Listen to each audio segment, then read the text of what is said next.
Assalamualaikum warahmatullahi wabarakatuh.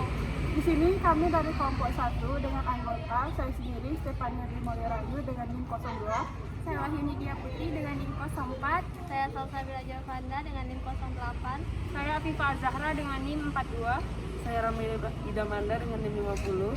Saya Safian Disa dengan NIM 64. Di sini kami akan membuat video sejarah perkembangan Islam di Kota Jambi. Jejak sejarah Islam yang pertama kali akan kami kunjungi ialah Menara Gentala Arasi.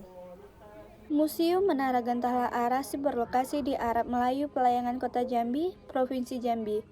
Letak Museum Menara Gentala Arasi berada di tepi Sungai Batanghari. Perjalanan menuju Gentala Arasi bisa melewati jembatan. Menuju ke ujung Gentala Arasi bisa juga menggunakan perahu yang ada di bawah jembatannya. Menara Gentala Arasi merupakan simbol Islam di Jambi. Namanya mengandung unsur filosofis yang berarti sebuah menara yang mengingatkan tempat ketinggian Allah Subhanahu wa Ta'ala. Pada bagian menara, dulunya terdapat jam yang begitu memasuki waktu sholat akan mengumandangkan azan. Menara Gentala Arasi dibangun atas inisiatif gubernur kala itu yang diminta oleh Presiden Susilo Bambang Yudhoyono untuk membangun sesuatu agar bisa menjadi kenang-kenangan begitu meninggalkan kota Jambi. Dibangun pada 2012 dan selesai selang 2 tahun kemudian, Gentala Arasi tadinya hanya sebuah menara saja. Namun belakangan ini diubah agar tidak lagi cuma menara, tetapi juga bisa memberikan informasi bermanfaat bagi pengunjungnya. Nama dari Menara Gentala Arasi ini terdiri dari 3 latar. Yang pertama ada genta yang berarti bunyi, yang kedua ada tala yang berarti kesarasan, dan yang ketiga ada arasi yang berarti menggema ke langit. Jadi makna dari Menara Gentala Arasi ini yaitu bunyi yang selaras dan menggema ke langit. Bunyi sendiri berasal dari lonceng Menara Gentala Arasi yang berbunyi sebagai penanda ketika masuk waktu sholat fardu bagi umat muslim di Kota Jambi.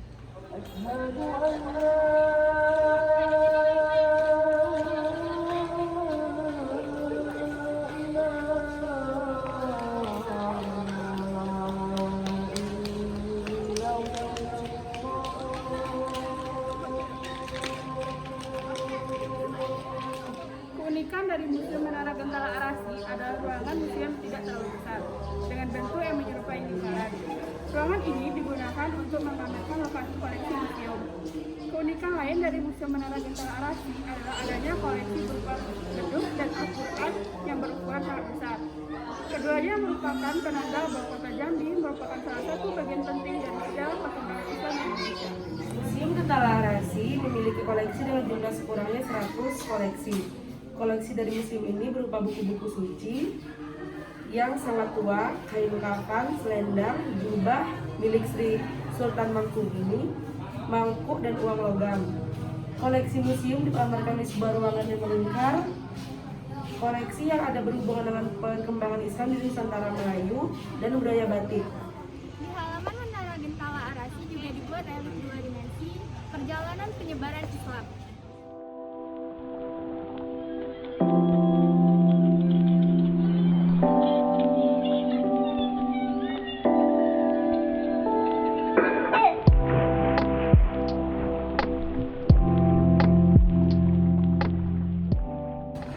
Selain itu, ada juga koleksi tentang program rencana pembangunan Kota Jambi beserta peralatan yang digunakan pada saat pembangunan Gentala Arasi.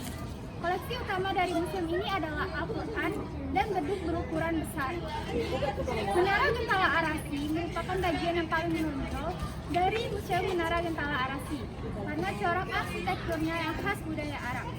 Menara ini dibangun sejak tahun 2011 hingga tahun 2018 oleh Dinas Pekerjaan Umum Provinsi Jambi. Tinggi menara ini adalah 80 meter.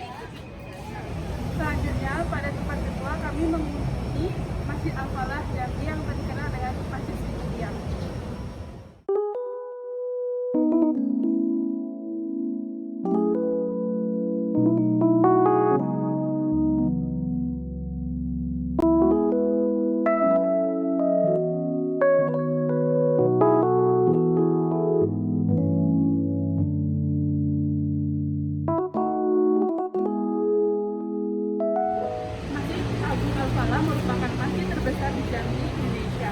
Masjid ini juga dikenal sebagai Masjid Seribu Tiang.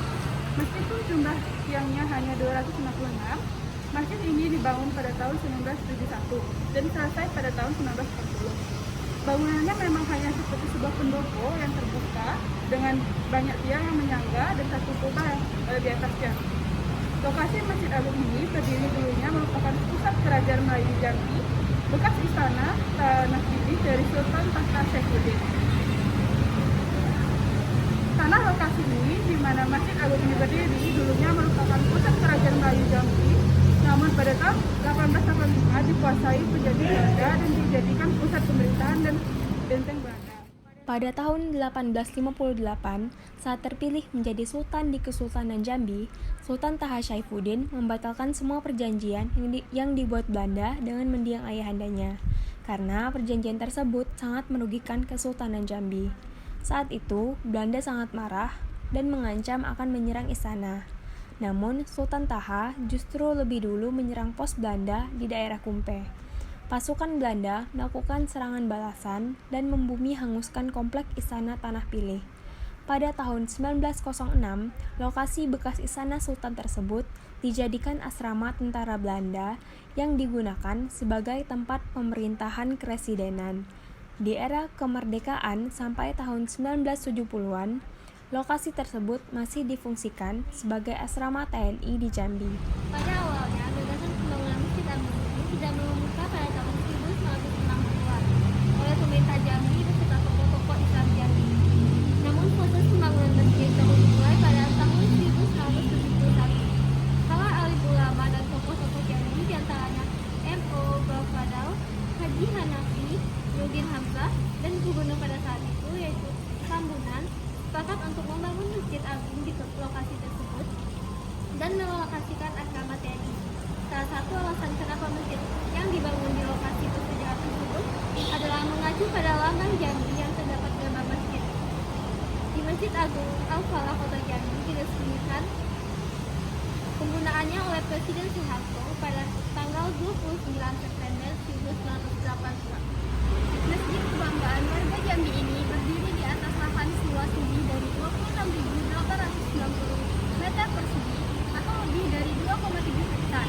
Sedangkan luas bangunan masjid adalah 6.400 meter persegi dengan ukuran 80 meter kali 80 meter dan mampu menampung 10.000 jemaah sekaligus.